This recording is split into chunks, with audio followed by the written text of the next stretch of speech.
எனக்கு உண்மையிலேயே இளைஞர்களுக்கு இடம் கொடுப்போம், நம்ம சொல்லவே தேவையில்லை, ஆட்டோமேட்டிக்காக தள்ளி விட்டுருவாங்க போல இருக்கு நம்மளை.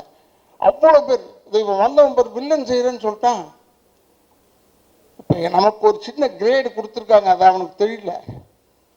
முதல்லலாம் நானே தான் நேராக போய் பொண்ணை தூக்கிக்கிட்டோ குடும்பத்தை கெடுத்துக்கிட்டோ ஏதோ இருப்பேன்.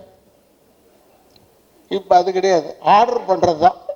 போய் அவங்களெல்லாம் போய் கெடு, போய் இந்த குடும்பத்தை கெடு, வெறும் ஆர்டர் பண்ணுறதோட விட்டானுங்க. ஏன்னா இவர் வச்சு கூப்பிட்டு போய் ஓடணும் வரணும் எல்லாம் வேணாண்டா, உட்கார சொல்லுன்னு சொல்கிறான். அதுக்குன்னு வச்சுருக்கான் ஆளுங்களை இப்போ கெடுக்கிறதுக்குன்னு. ஆனால் நான் உண்மையை சொல்கிறேன், கெடுக்கிறதுக்குன்னு நீ நினைக்காது. தமிழ்நாட்டு மக்கள் மாதிரி அறிவாளிங்க யாருமே கிடையாது. நானும் விஜயகாந்தும் அலைவோசைன்னு ஒரு படம், அதில் மேட்டுப்பாளையத்தில் எடுத்துகிட்டு இருந்தோம். இந்த கல்லர் ஸ்டேஷன் அண்டை போய் எடுத்த காட்டுக்குள்ளே போய் கூட்டம் வரக்கூடாதுன்னு ஃபைட் எடுத்துக்கிட்டு இருந்தோம். அங்கே ஒரு 6 பொம்பளைங்க வந்துருச்சு படம் பார்க்க, ஷூட்டிங் பார்க்க. வந்து விஜயகாந்த் பக்கத்தில் உட்காந்துட்டு, தம்பி நீங்கள் ராதாரவியில் நம்பாதீங்க தம்பி. பக்கத்தில் ஒரு சிகரெட் பிடிச்சிக்கிட்டே இருந்தேன். ஏமா நான் தான்மா ராதாரவி. அது தெரியும் தம்பி, நீ தானே தெரிஞ்சுக்கிட்டு சொல்லுதுன்னு தான். அப்போ நான் நினச்சேன் நம்ம கேரக்டர் சக்ஸஸ் ஆகணும்.